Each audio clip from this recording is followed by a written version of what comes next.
सरहद तुझे प्रणाम, सरहद तुझे प्रणाम, सरहद तुझे प्रणाम, सरहद तुझे प्रणाम, सरहद तुझे प्रणाम, सरहद तुझे प्रणाम।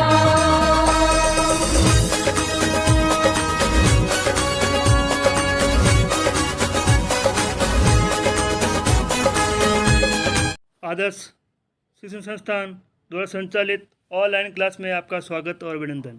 आज हम कक्षा चतुर्थी विषय पर्यावरण अध्याय 14 फसलों का सफ़र भाग 2 कालांश 23 के बारे में अध्ययन करेंगे। हमने पिछले अध्याय में फसलों के सफ़र के बारे में जाना। उसमें हमने जाना कि फसलें अनेक प्रकार की होती है। ऋतु के आधार पर भी हम फसलों को 3 भागों में बांटते हैं। सबसे पहले है रबी की फसल, दूसरा है जायद की फसल और तीसरा है खरीफ की फसल। या हम कह सकते हैं कि रबी की फसल, खरीफ की फसल और जायद की फसल। हम ऋतुओं के आधार पर इसको 3 भागों में हमने बांटा है। ठीक उसी प्रकार हम वर्ष के हिसाब से भी हम फसलों को हम बांट सकते हैं। इसमें हम 2 प्रकार के बांट सकते हैं। एक तो एक वर्ष में केवल एक ही फसल उगती है, दूसरी है एक वर्ष में 2 बार फसल उगती है। इसके बारे में हमने जाना और ये भी जाना कि फसलों को काटते हैं और फिर खेत से जो हमें फसल प्राप्त होती है वह लोगों तक कैसे पहुंचती है, उसके बारे में हम जानेंगे। और साथ में ये भी जानेंगे कि किसान अनेक प्रकार की जो फसलें होती है, जिसमें सब्जियां, फल, अनाज, दालें, तिलहन आदि उगाते हैं, उसके बारे में भी जानकारी प्राप्त इस अध्याय में हम जानेंगे कि फसल जो हमें खेतों से प्राप्त होती है वो आम लोगों तक कैसे पहुंचती है, उसके बारे में हम जानेंगे। और साथ में ये भी जानेंगे कि किसान कौन कौन सी चीज़ें उगाता है। और साथ में ये भी जानेंगे कि लोग इसका उपयोग किस तरह लेते हैं और किन साधनों के माध्यम से लोगों तक पहुंचता है। और सरकार ऐसी कौन सी योजना बनाती है जिससे कि एक आम आदमी भी उसके पास अन्न पहुंच सके। इसके बारे में क्या क्या योजना बने, इसके बारे में हम जानेंगे। किसान अपनी मेहनत से खेत में फसल उगाता है। उस फसल को वह ट्रैक्टर या बैलगाड़ी की सहायता से वह अनाज मंडी में ले जाता है और फिर अनाज मंडी में उसको बेच देता है। फिर अनाज मंडी वाले लोग वह जो किराना के जो व्यापारी होते हैं उनको वो सामान दे देता है। और फिर जो किराना का जो सामान जो व्यक्ति होते हैं व्यापारी, वो दुकान के माध्यम से एक आम लोगों तक पहुंचाता है और ये प्रक्रिया चलती रहती है। ठीक उसी प्रकार एक योजना और भी है जिसके माध्यम से लोगों तक आराम से भोजन या कोई सामान पहुंचता है।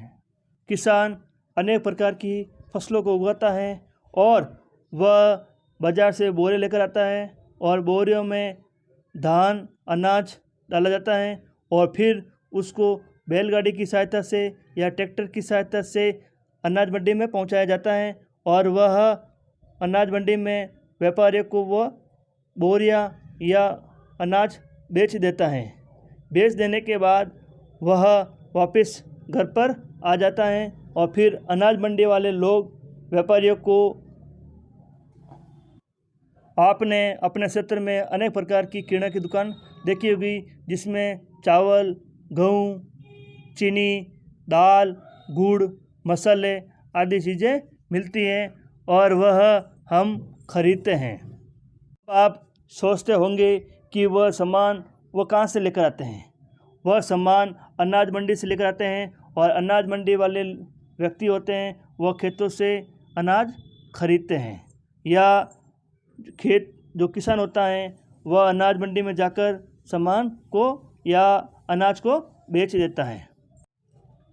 अब आप समझ गए होंगे कि जो खेतों से हमारी जो खाद्य सामग्री होती है वो हमारे तक कैसे पहुंचती है, इस चित्र के माध्यम से और भी स्पष्ट हो जाएगा कि जो खेतों से दो अनाज होता है वो हम तक कैसे पहुंचता है या घर तक कैसे पहुंचता है, इस चित्र के माध्यम से दिखाया गया है। मनुष्य भोजन के बिना नहीं रह सकता, इसके लिए सबको भोजन मिलना चाहिए।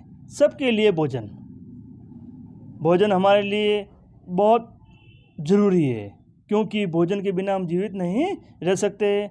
सभी को पर्याप्त और पौष्टिक भोजन मिलना चाहिए। इस हेतु हमारे यहाँ पर कई प्रकार की योजना चलाई गई है, जैसे काम के बदले अनाज और अंत्योदय अन्न योजना।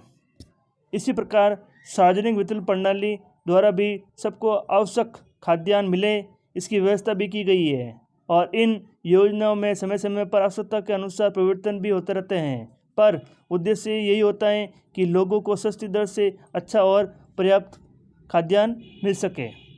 सार्वजनिक वितरण प्रणाली, इस योजना के तहत आवश्यकता वाले परिवारों को बहुत सस्ती दर से चावल, गेहूँ, मोटा अनाज, शक्कर, तेल आदि उचित मूल्य की दुकान तथा राशन की दुकान से मिल जाते हैं।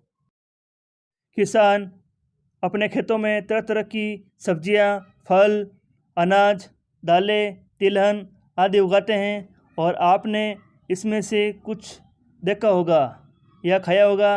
आप अनुभव के आधार पर कुछ बता सकते हैं, या जैसे इसमें लिखा हुआ है इसके बारे में भी हम जानकारी प्राप्त कर सकते हैं। इस प्रकार हम कह सकते हैं कि किसान अनेक प्रकार की फसलों को उगाता है।